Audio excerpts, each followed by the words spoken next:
Nag-browse ka lang sa Google at YouTube mo? Kumita ka na agad ng malaki? Yan nga ang isi-share ko sa inyo for today's video mga ka-earners. Dahil gusto ko nga pong i-share sa inyo kung paano ako kumikita ng ganitong amount araw-araw dahil lang sa paggamit ng isang application. Earners, ay click nga lang po natin itong start and automatic nga dyan mga ka-earners ay mag-i-scroll lang nga po yan or magkukusa na nga po itong mag-browse. And i-flash ko na nga lang po dito sa aking screen yung proof na na-receive ko na nga po ito sa aking GCash account.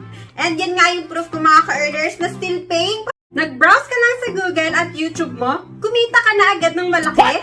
Yan nga ang isi-share ko sa inyo for today's video mga ka-earners. Dahil gusto ko nga pong i-share sa inyo kung paano ako kumikita ng ganitong amount araw-araw dahil lang sa paggamit ng isang application. Earners, ay click nga lang po natin itong start and automatic nga dyan mga ka-earners ay mag-i-scroll lang nga po yan or magkukusa na nga po itong mag-browse. And i-flash ko na nga lang